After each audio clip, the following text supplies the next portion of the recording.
You should think about finding yourself a condo, Mum. Somewhere easier to manage. This house is really too much for a woman your age. My son-in-law said that to me while sitting at my kitchen table, eating the pot roast I had made from scratch that afternoon.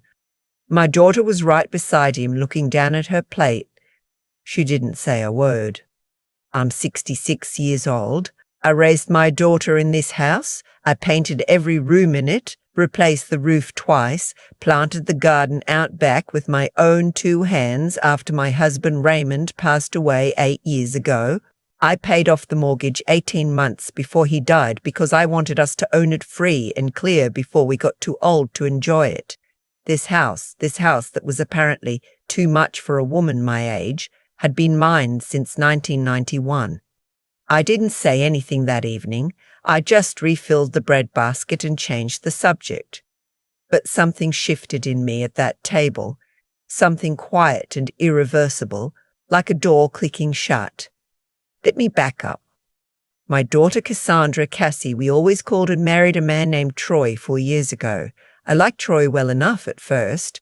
He was charming in that easy way some men are.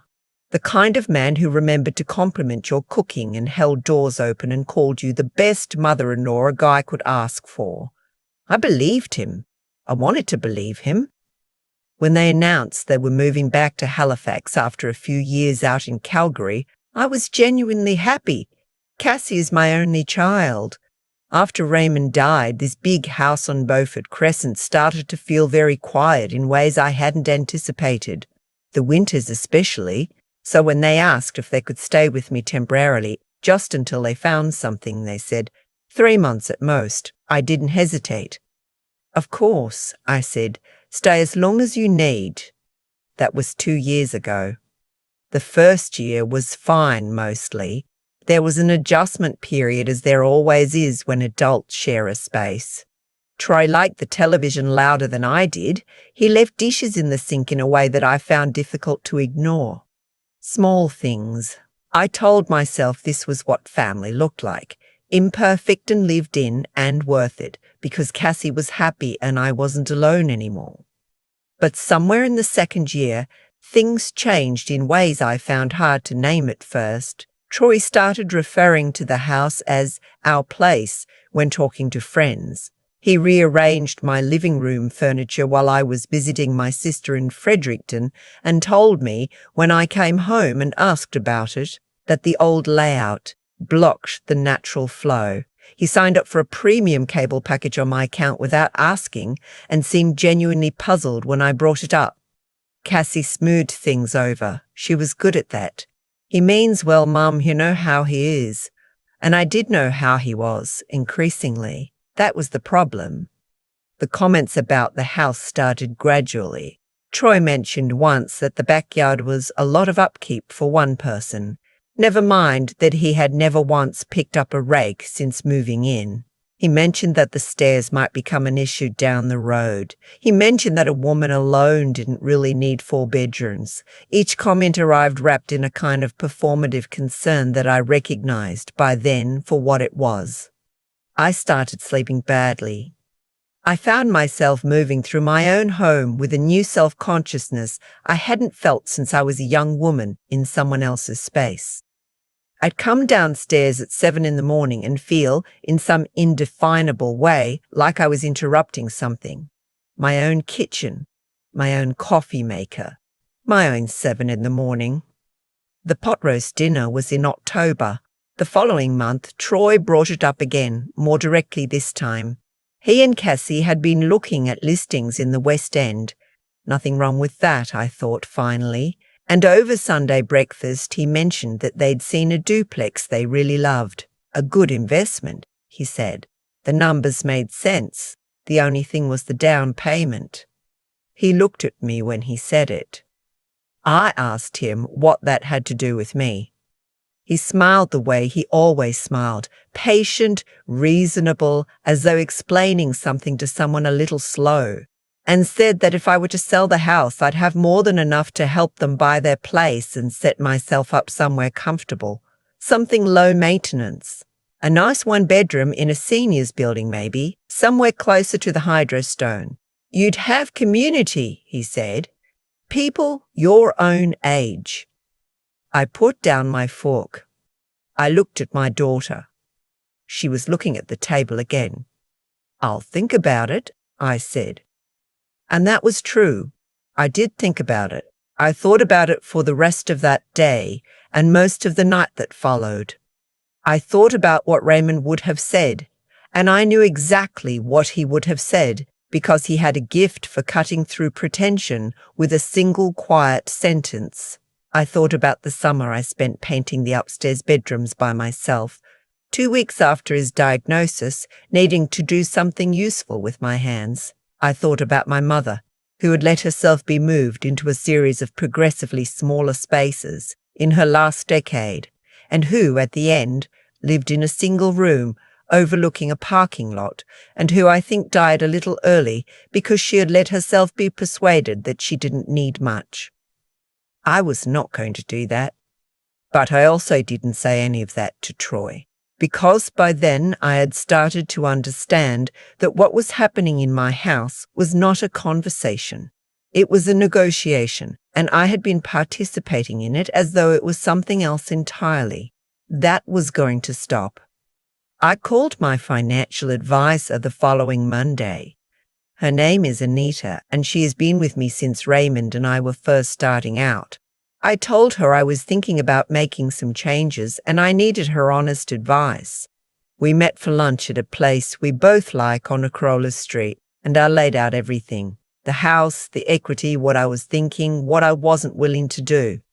Anita listened without interrupting, which is one of the things I've always trusted about her. When I finished, she set down her cup and said, "What do you actually want, Vera?" I hadn't let myself answer that question directly in longer than I could remember. I'd been so busy managing other people's comfort that I had stopped asking it. I told her.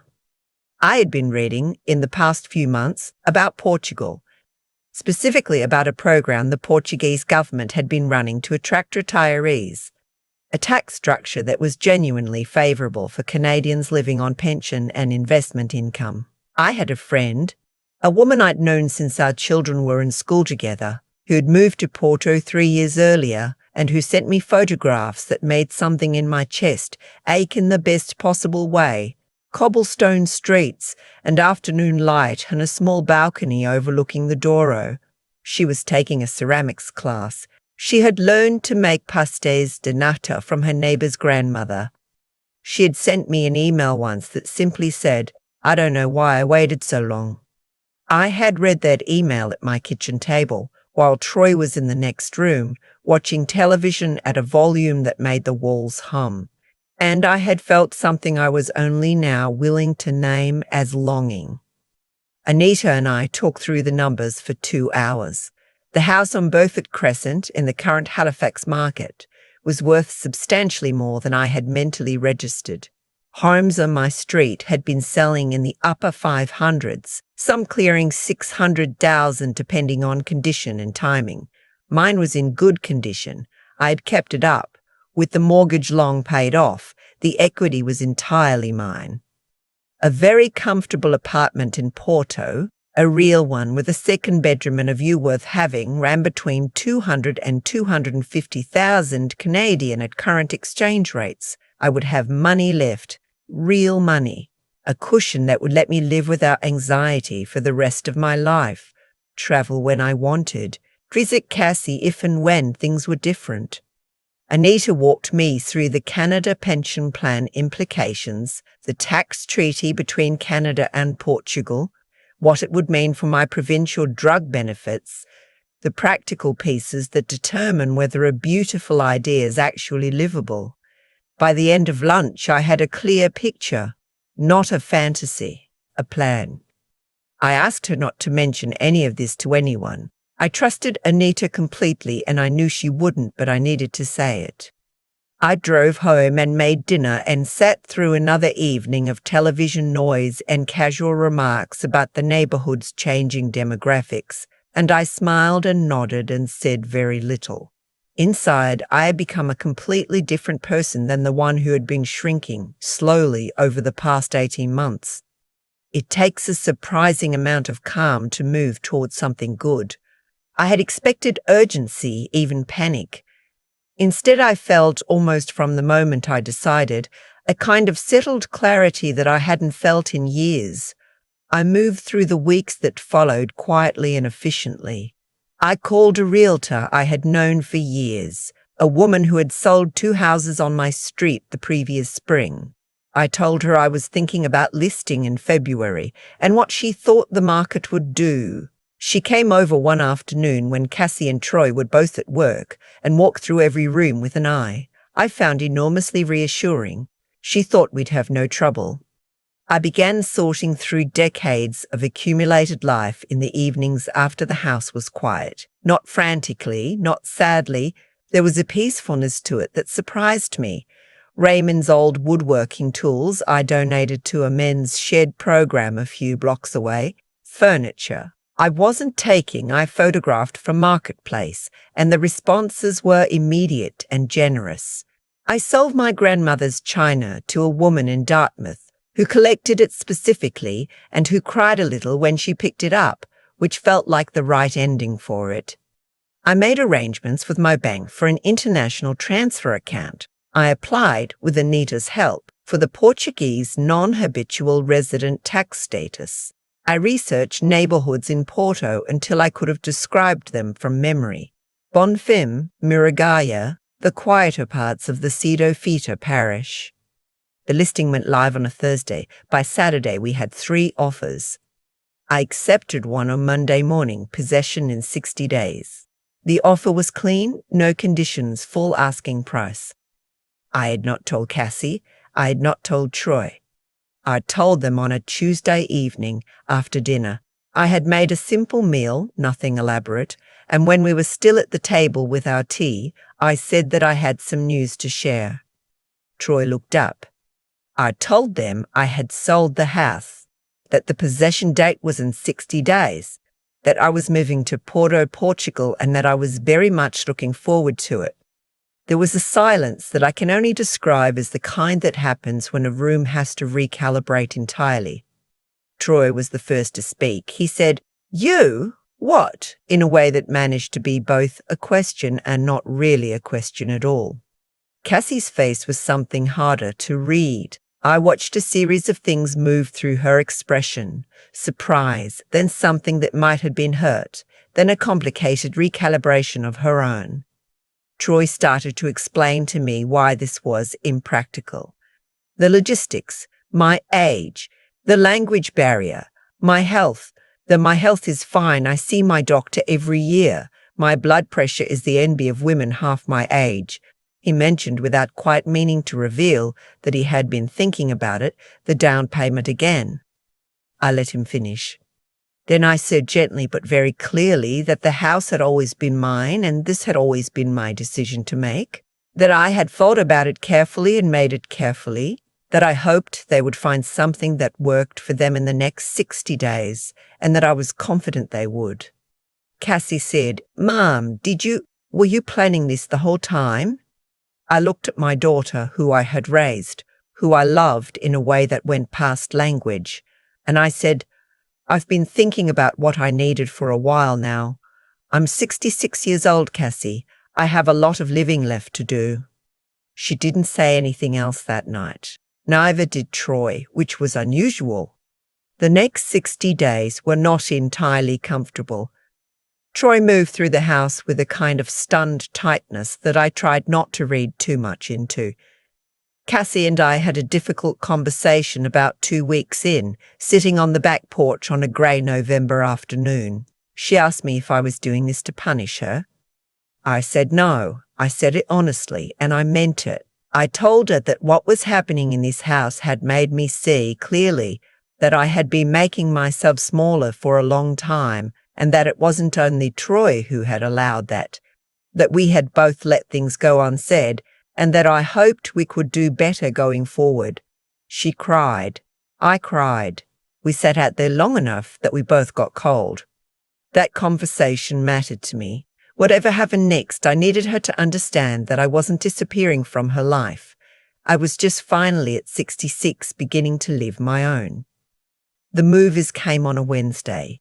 I was shipping very little, some books, some photographs, the good duvet, a few kitchen things I couldn't imagine cooking without. Everything else had been given away or sold.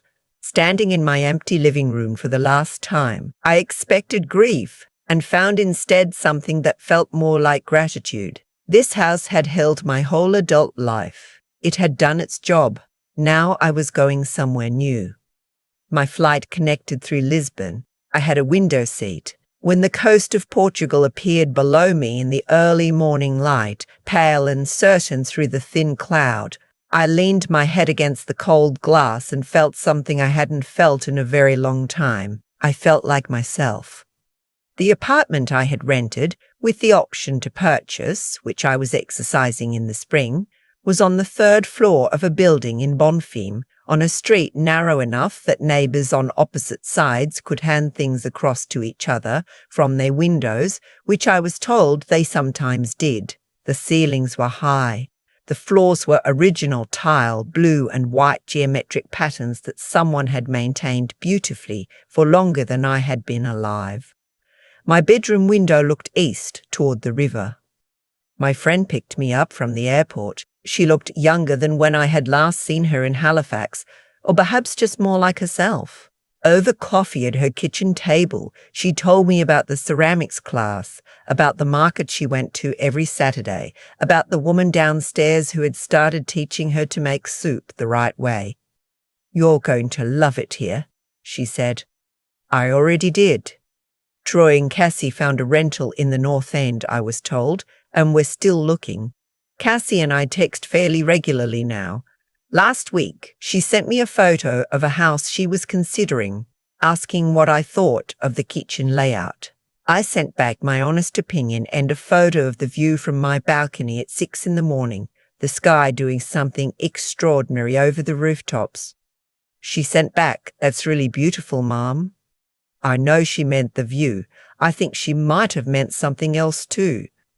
I sit on that balcony most mornings with my coffee, watching the light move across the city, listening to the particular sounds of this place, the trams, the birds, someone, somewhere always apparently learning guitar.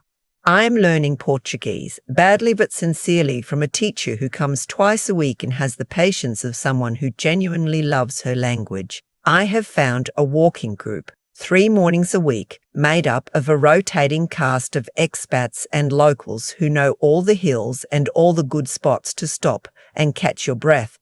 I think about Raymond sometimes here. I think he would have liked the pastéis de nata from the bakery around the corner, which are the best I have ever had, and which I eat without guilt on Saturdays. I think he would have found the tile work remarkable and probably would have spent a significant portion of our first year here just photographing it. I think he would have made friends easily, the way he always did, because he had a way of being genuinely interested in people that they felt immediately. I think he would have been glad I came. 66 is not the end of anything. It is, I have decided, a very reasonable age at which to finally stop waiting for permission. There's a moment I keep coming back to. I'm sitting at my own kitchen table, and Troy is explaining to me, patiently, reasonably, as though I am a child who simply hasn't understood yet, why I should sell my house and move somewhere more appropriate. And I'm listening. I'm nodding. And somewhere underneath the nodding, something in me is deciding. I don't think people give enough credit to that quiet moment, the one where you stop arguing and start planning. It doesn't look like strength from the outside.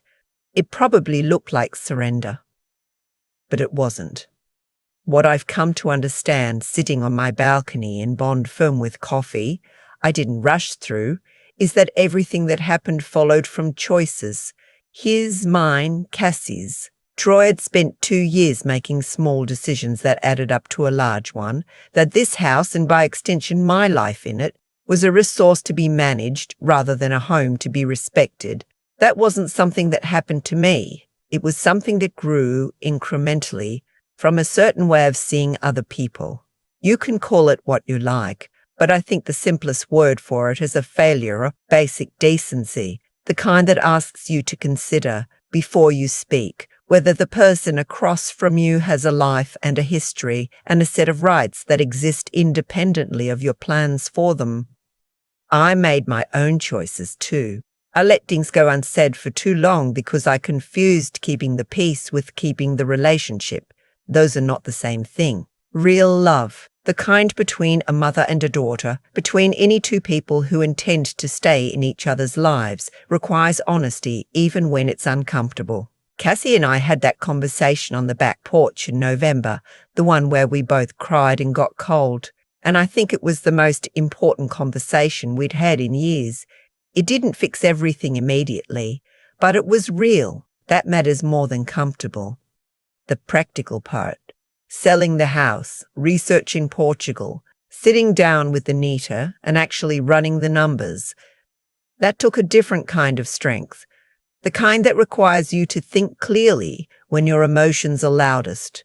I had to learn what I actually had, what I actually needed, and what was genuinely possible, rather than just assuming the answer was not much, the way I'd been quietly trained to assume. That work, the careful, unglamorous work of understanding your own situation, is what made everything else possible. The beautiful apartment, the ceramics district around the corner, the walking group on Tuesday mornings, none of it happened by accident. It happened because I sat down and did the math. And then there was the part that required me to actually go, to pack what mattered, leave what didn't, and get on the plane. I think a lot of people know what they need. The harder part is believing you're allowed to go and get it. I had spent years shrinking, and shrinking can become a habit so ingrained you mistake it for your actual size. I was not that size. It turned out I was considerably larger. Cassie texted me a photograph last week of a house she's considering buying. She asked my opinion. I gave it honestly. She said the view from my balcony was beautiful. I think she's starting to see that her mother did not disappear. She just finally showed up.